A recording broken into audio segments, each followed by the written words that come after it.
Hey folks, welcome to another Passion for Sound audio review. Today's review is going to be pretty quick. It's a small one today talking about Burson Audio's op amps, specifically the V6 Vivid and the V6 Classic op amps. I've also got here, just this last tiny one on the table, the OPA 627 op amp. It's one of my favorite reference amps, so we'll talk about that one as well. So let's get into the review.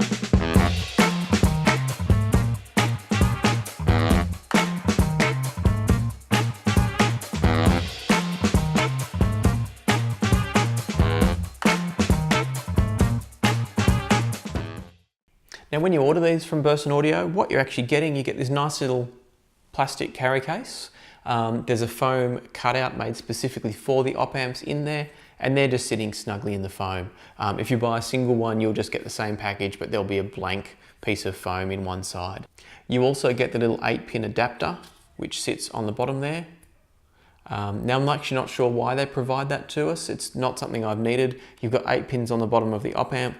You've got 8 pins there, so I can only assume maybe it's a clearance thing. I haven't actually asked Burson what that's about, but it's there. The nice thing is if you need it, you've got it. You're not having to pay extra. You're not having to go and order it somewhere else. Okay, so straight away, the biggest things to talk about, and if you've watched the other videos, you'll have seen this already, so bear with me, please.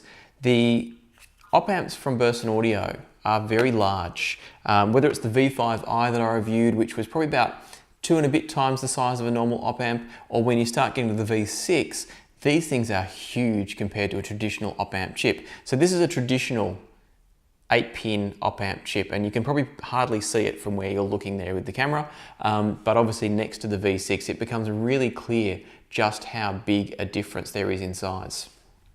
What that means is that on the inside of this plastic casing, Burson Audio actually have 2 different circuit boards, and you can actually see it when you look down through the top of the cooling vents there. So there's a lot more going on here potentially than what's going on in a traditional chip. Whether that's better or not, I'll leave that up to the rest of this review to talk about and for you to decide for yourself. But certainly there is more going on in terms of actual circuitry than potentially what's going on inside the tiny chip here. What that also means though is that where you can put these op amps is a little bit limited. You're not going to put these inside something like the E12 DIY that I used for the V5 review. They're just physically not going to fit, but also they actually draw too much current for a portable amplifier like that. So really you're looking here at a desktop amplifier op amp. Now let's talk pricing quickly. The V6 op amps come as a single unit for $70. Or if your amplifier requires 2 op amps, say 2 mono style op amps, you're looking at $130 for a pair. In terms of pricing, that's probably at the upper end and probably is one of the most expensive op amps you can buy. But having said that, it's not that far out of the realm of things like the OPA 627 and particularly things like MUSES01 and MUSES02 op amps. So they're not crazy priced. They're really the only restrictive item in terms of the V6 is its size. You shouldn't be put off by the price, but definitely some people will need to think twice about whether they can fit it into their actual amplifier. Now Burson Audio have all of the measurements on their website. It's also on my written review, which I'll post in the links below. When I was completing this review, all of my listening was done using Burson Audio's Fun amplifier, and again I've reviewed that separately, so I'll put a link here for you. It does mean therefore that some of the sound I was hearing was a result of the Burson Fun's natural sound signature. However, you could also definitely tell the difference as I moved from one op amp to the next. And I might step through in terms of what I was listening to. I started off with the OPA 627 as my reference point. I've used this op amp consistently in the E12 DIY amp for many years now because I just love it. I've tried the Muses op amps, I've tried Analog Devices op amps, I've tried basically every op amp I can get my hands on. And I keep coming back to the OPA 627 because it has this beautiful warmth, but lots of detail, and it's extremely good at providing separation between the sounds. Everything's really nicely layered. There's a nuance and a sophistication to the sound that I always find enjoyable. So I started with that as my reference point. And I must say it was really enjoyable in the fun, but stepping up to the other 2 options here from Burson did provide some benefits. I'm going to go first to the orange op amp here, and that's the V6 Classic. Now it's called Classic as a reference to the idea that it's a little bit of an analog kind of sound. It's got that more old school, slightly warm, slightly lush kind of sound to it. So that's the V6 Classic there. As you can see, it's orange compared to the Vivid, which is red. What I heard when I was listening to the V6 Classic was a very rich and warm sound. It's probably a slightly thicker sound than the OPA 627. It's got stronger bass, not necessarily deeper, but stronger. And the treble's probably a little bit brighter than the OPA 627. I felt like the OPA 627 provided a soundstage, and if you imagine that you're listening, the sound to me came from you, as the person with the headphones on, in kind of a triangular shape. It was like the mid-range was right-centered, and then it spread out as it went. What I found when I went to the V6 Classic was it opened out the soundstage a little bit. It got a bit flatter and a bit less triangular, and I did prefer it that way.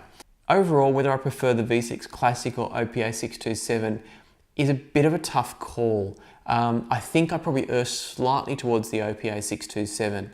And one of the reasons for that is that the bass from the V6 Classic was actually getting a bit distorted on stronger tracks.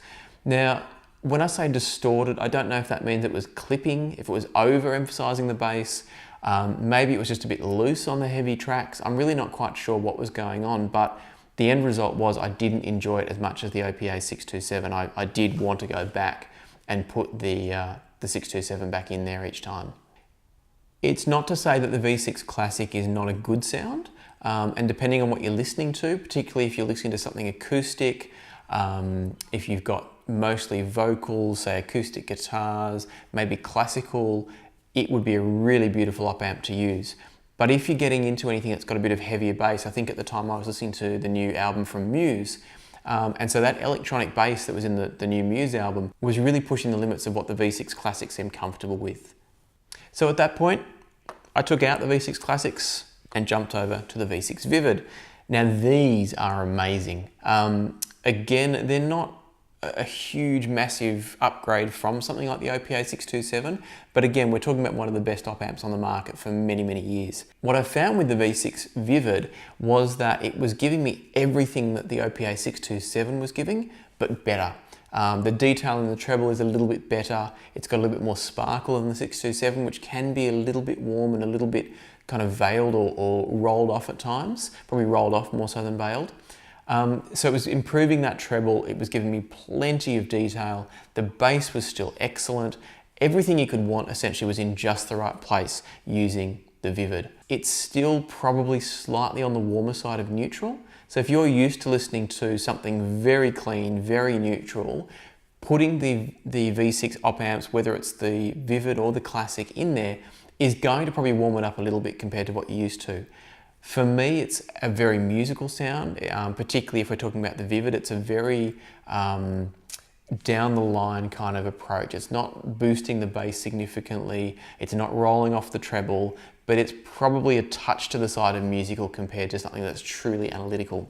That said, it makes for a really engaging and enjoyable listen, so I'd highly recommend it. Where I landed in terms of my conclusions as to which I prefer was that it was easy for me to choose the V6 Vivid. It wasn't even a contest, but that's because I have quite a warm system. And so for me, I didn't need extra bass. I didn't need extra warmth. And this sat a really nice middle line to give me the best possible detail out of the Burson Audio Fun without going too far into warmth, and also a slight improvement over the OPA 627 because of that extra detail. If I had a system that was a bit lean, let's say I was listening using something like HD 800s, or an AKG set of headphones like the 701s perhaps, something like that is quite lean to start with would really benefit from moving to the V6 Classic.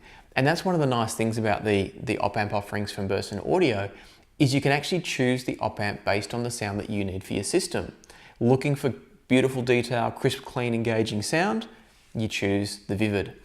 Looking for a warmer, more analog, richer sound with probably a bit of boosted bass, then you're going to go for the Classic. Both ways, you're getting a fantastic op amp, they just have slightly different signatures for their sound.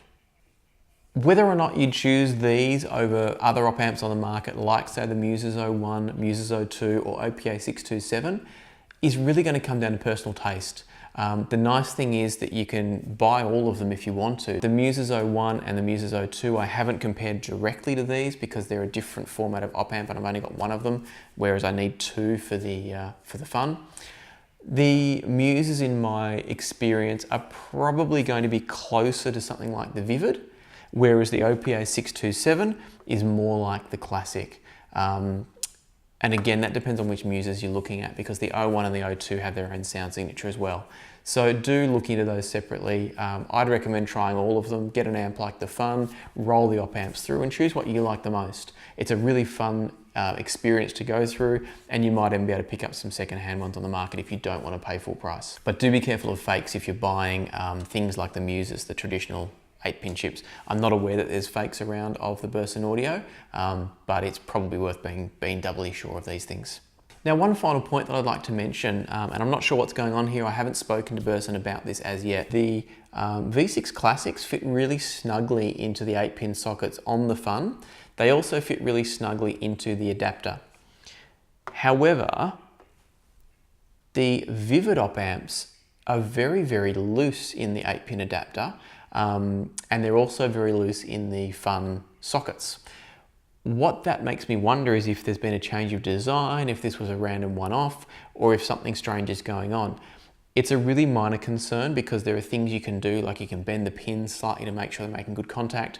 But it was a little bit disconcerting that the pins weren't a snug fit, and I often had to tilt the op amp slightly within the 8-pin socket to make sure it was getting a good contact. I will chat to Burson if there's any news on that one. I'll pop it into the comments below or over on the written review. But beyond that, I think they're a fantastic op amp. I highly recommend them, and I highly recommend getting multiple op amps, rolling them through whatever system you've got and seeing what you enjoy. If you found this video useful, please hit the like button. And also, I'd like to let you know that I'm planning some giveaways coming up soon, so do hit the subscribe button if you haven't already, because you'll want to see our future videos. As always, thanks for watching, happy listening, and I'll see you next time here on Passion for Sound.